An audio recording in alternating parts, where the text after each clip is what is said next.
Bienvenidas y bienvenidos a un nuevo episodio de Clinical Patterns. En el episodio de hoy os voy a dar respuesta a una pregunta de una corredora que tuve hace más años de los que voy a admitir, que me preguntó lo siguiente: Fran, ¿cómo es posible que la contractura que tengo en el gemelo me duela más cuando troto lento que cuando corro rápido? Esta situación la tuve varias veces al inicio de mi carrera profesional, cuando aún estábamos en los paradigmas de puntos, gatillos y sobrecargas. De hecho, todos los corredores que tuve con este tipo de síntomas me decían lo mismo: llevo días con el gemelo cargado y últimamente he tenido que parar. De hecho, recuerdo un caso en el que el corredor me dijo: oye, estaba a varios kilómetros del pueblo y cuando tuve que volver tuve que hacerlo a sprint con el corazón en la boca, porque si trotaba suave o andaba me dolía muchísimo más. Bienvenidas y bienvenidos a Clinical Patterns.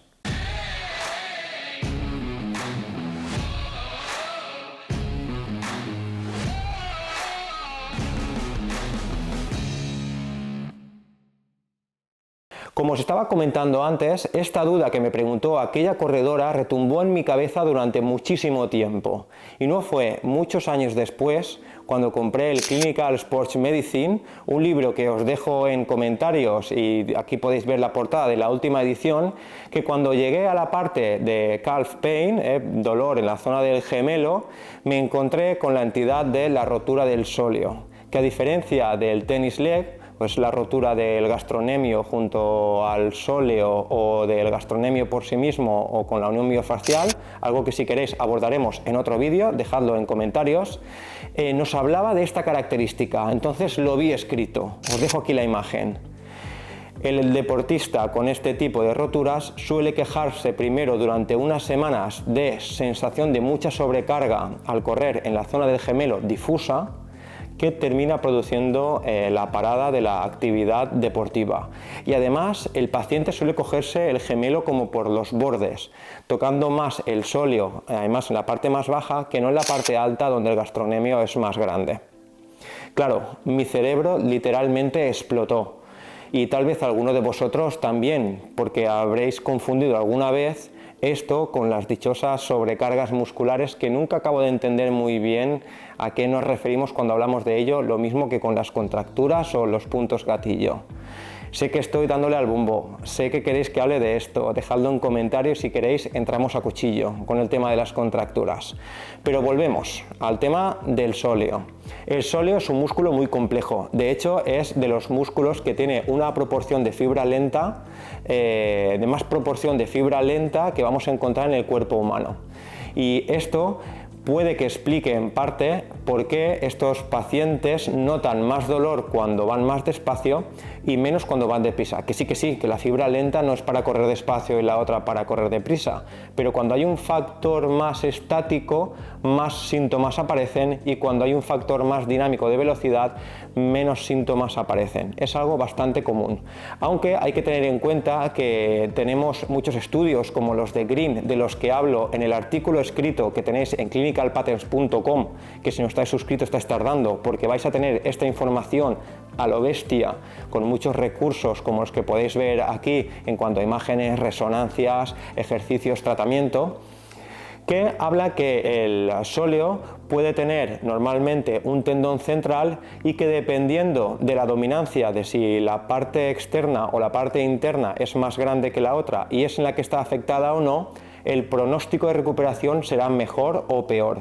A esto algunos autores lo llaman la predominancia del sóleo, ¿vale? Es decir, aquella parte del músculo teniendo como referencia el tendón central que sea más grande, y si es ahí donde está la lesión del paciente. A esto hace referencia, por ejemplo, autores como Carles Pedret, muy conocido por sus estudios en patología muscular en miembro inferior. Una vez hemos visto la presentación clínica que tenemos en estos pacientes, nos explica por qué epidemiológicamente parece que la rotura de sóleo casi nunca existe, y hay algunos estudios que demuestran que esto es seguramente porque no se han hecho suficientes diagnósticos acertados, o que algunas de estas roturas han pasado por otras cosas cuando realmente no lo eran. Y tiene sentido, porque al principio los síntomas son realmente difusos. Y además hemos de sumar una cosa para los amantes de la ecografía, y es que en la mayoría de casos la ecografía no va a ser relevante para el diagnóstico de la rotura del sóleo. ¿Por qué? Porque el sóleo, a diferencia por ejemplo del gastrocnemio, la estructura interna que tiene el músculo no tiene un patrón tan bien definido, es muy variable, y si no podemos encontrar las alteraciones del patrón va a ser muy difícil, sobre todo para aquellos que no tenemos una gran experiencia en ecografía, poder ver la rotura. Pero podemos caer en el error que al no ver ninguna rotura en el gastrocnemio ni en el septo intermuscular, pensemos que no hay una rotura, es una sobrecarga y no le demos la importancia necesaria. Entonces, ¿existe un gold estándar? Por supuesto. ¿Sabéis cómo se llama? La resonancia magnética nuclear. Es algo para lo que no tenemos un acceso cotidiano en la mayoría de situaciones en clínica, pero que si tenemos dudas, el paciente no lo tiene claro o ha tenido muchas recidivas de esta historia últimamente y no se recupera, tal vez sea necesario un estudio de imagen para ver la gravedad a la que nos enfrentamos a nivel patológico. Una vez hemos visto las pruebas diagnósticas o gold estándar, vamos a hablar un poco de la valoración. En cuanto a la observación visual, muchas veces no va a haber grandes cambios, ya que sabéis que es un músculo que está bastante profundo, aunque podían aparecer alteraciones anatómicas en relieves o la existencia de algunos hematomas. De todas formas, si el paciente ha tenido algunas recidivas, es posible que no lo lleguemos nosotros a ver o que el paciente ni tan siquiera se haya dado cuenta. En segundo lugar, vamos a ver los movimientos funcionales. Es posible que tanto aquellos que impliquen elevación de talones con o sin flexión de rodilla puedan producir los síntomas del paciente, aunque en general cuando vayamos a un unipodal con flexión de rodilla lo normal es que los síntomas se agraven, sobre todo aquellos relacionados con la intensidad del dolor o la incapacidad para realizar una buena elevación de talones. A la palpación, cuando palpamos el vientre muscular del sóleo o sobre todo la parte más distal del gastrocnemio, al palpar pueden aparecer el dolor que el paciente experimenta, aunque ya sabéis que no soy muy amante de fiarnos de las palpaciones para estas cosas. Una vez tenemos claro que la rotura de sóleo es el diagnóstico de nuestro paciente y hemos hecho diagnósticos diferenciales con entidades como por ejemplo una trombosis venosa profunda o una patología arterial periférica, lo que vamos a hacer es empezar a evaluar la capacidad de carga que tiene el paciente. Para esto, algunos autores nos hablan de realizar elevaciones de talones a un ritmo de 1 segundo durante 1 minuto y contar cuántas elevaciones puede realizar el paciente antes de claudicar. Con esto podemos tener una valoración inicial, aunque si los síntomas han aparecido hace poco tiempo, tal vez no estaría de más esperarnos un poco. Y mientras tanto, ¿qué podemos hacer en aquellas fases agudas? Podemos empezar a buscar aquellas posiciones isométricas en las que el paciente tenga menos síntomas y empezar a realizar el protocolo que os dejo en la web de clinicalpatterns.com. A partir de aquí, cuanto antes, empezar a realizar movimientos isotónicos, concéntricos y excéntricos desde los puntos donde tienen menos síntomas. Algunos autores hacen una cita que me gusta muchísimo y es que vale la pena hacer 3 repeticiones con más carga que hacer 50 repeticiones con muy poca carga.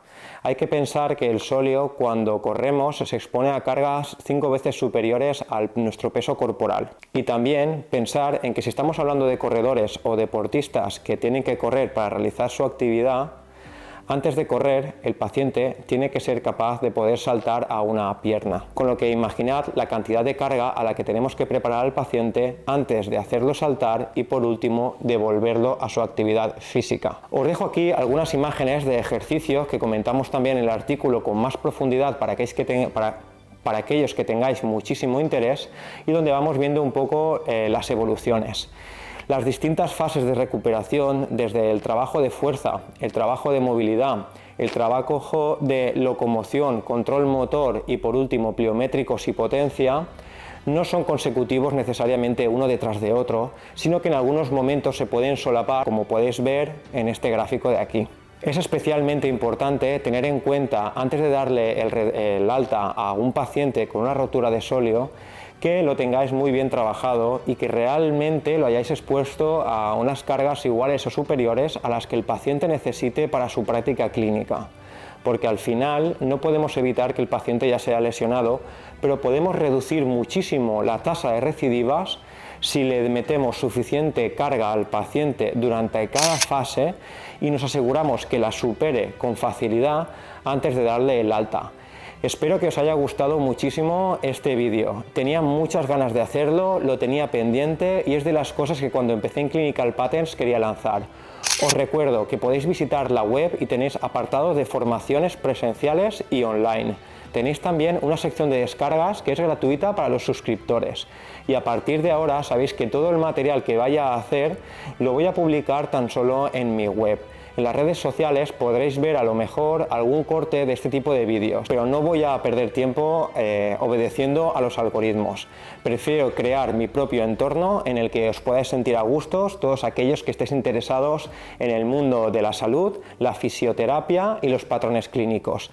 Gracias por estar ahí. El próximo vídeo creo que saldrá alrededor de Navidad y creo que nada mejor para celebrar Navidad que preparar el vídeo definitivo sobre contracturas y puntos gatillo. Nos vemos en el siguiente episodio.